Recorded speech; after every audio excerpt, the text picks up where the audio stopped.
What's up guys and welcome. You are watching Fazi Fitness. So let's start this video with the results of Tampa Pro 2024. So John De Rosa finally wins the show for the very first time since 2019 and is going back to the Olympia stage after 5 long years. So this has been a very tough journey for him as he had a few injuries along the way, specifically that bicep tear that really held him back for almost an entire year where he did not compete. But ever since he started working with Patrick Tour, he made some very good progress, and finally he won Tampa Pro and got the Olympia qualification after 5 years. So the scorecards are also out. And as expected before the show and after the prejudging, it was a clear-cut first place finish for John at both the prejudging as well as at the finals. And although a few percentage of people out there, they do not agree with the results here, and that also includes some active IFB pros as well. But throughout the show, John was never moved from the center stage, not even once. And secondly, we are assessing the show based on the pictures and the videos that we got. But the people who were there in attendance at Tampa Pro, they confirmed that John really stood out, and it was a well-deserved win for him.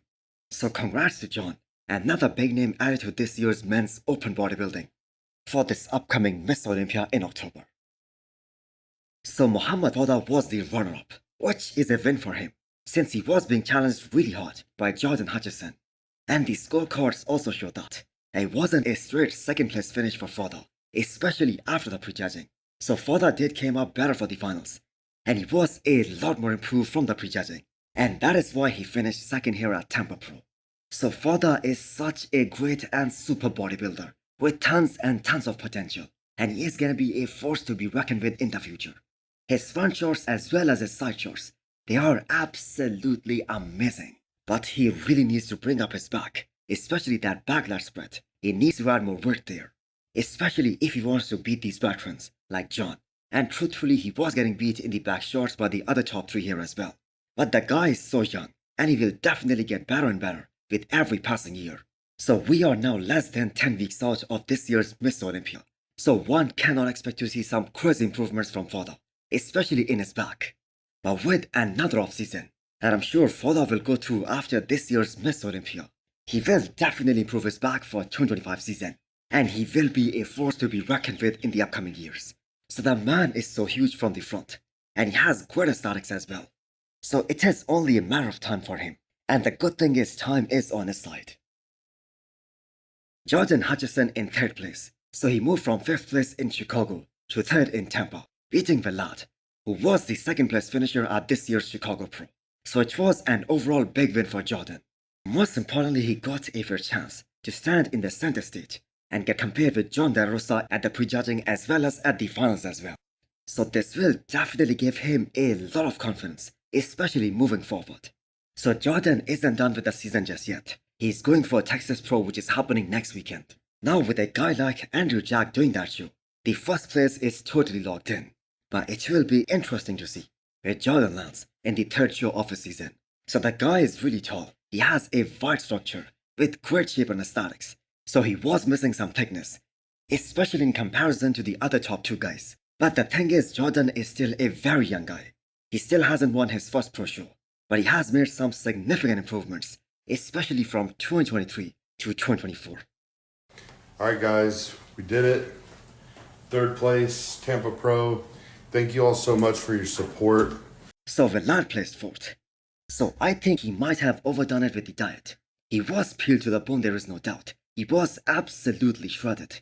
But I have to say he was much more fuller and he had a lot more freak factor at this year's Chicago Pro compared to what he brought at this year's Tampa. And the thing is, with some of his structural limitations, he cannot lose his freak factor, especially if he wants to win a show and get to the Olympia stage. But overall, his 2 showings, his 2 appearances this year, they have been so exceptional, and the man has been extremely impressive. He really proved his worth. So Louis Freed in 5th place, and if you love freaks, that was your guy representing the freaks at this year's Tampa. So he has a wider waist, and that will always impact his placings, especially in deep lineups, like the one we had last night, because he is always gonna be very vulnerable in all of the front shots. But this guy brought some real mass and size to the stage at Tampa Pro last night, and he got into that top 5. So some of you guys might have been wondering, where did Tim Budishan place?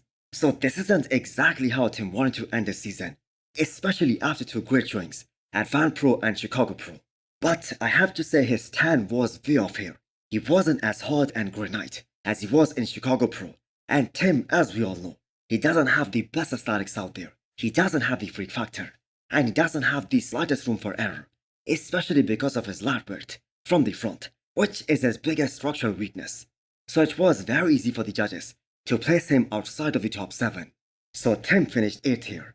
And after doing 6 shows in just a matter of few months, starting from the near pro, he ended the season at this year's Tampa last night. So he will probably take a break because this was a very long competitive season for him. And then I'm sure he will go for another off season and come back even better and even more improved in 2025. So let me know what you guys think about the results here in the comment section. Do you guys agree with the first and second place? Now let's talk about a big guest posing that happened just a few hours ago, where a top Olympian Hunter Labrada, he guest posed at this year's Lille Labrada Classic, less than 5 weeks out of this year's Italy Pro, which is gonna be his first show of the season and first show since the Olympia last year. So at first glance, his lats from the front, they look way better overall, and his flow and his balance has become so much better compared to the last time we saw him on the stage, which was the Olympia 2023. So I saw some comments where people were saying that he is behind for 5 weeks out of the show. First of all, we have to understand, this is a guest posing, and especially after what we saw at this year's Pittsburgh Pro from the mutant Nick Walker, where he came in holding so much water just a week out of this year's Neo Pro. But the thing is, he got rid of it in such a short time.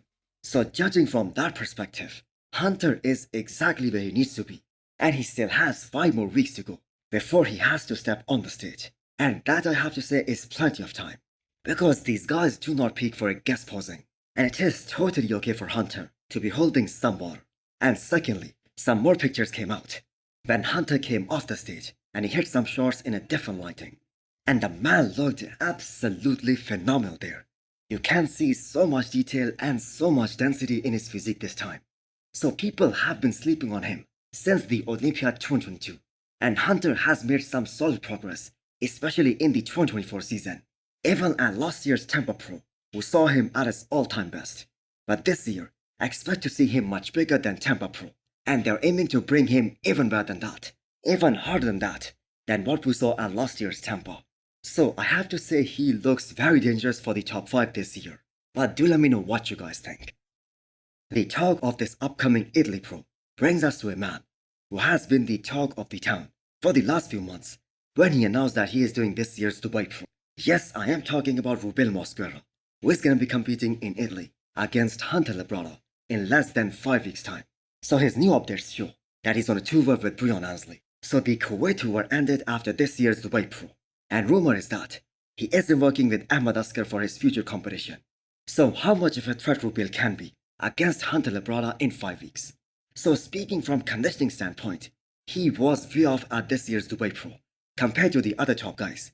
And those aren't my words, but Tal Manion's words, that Rubiel was huge, but he was way off. So Rubiel is definitely a monster. He's definitely huge. His conditioning was way off.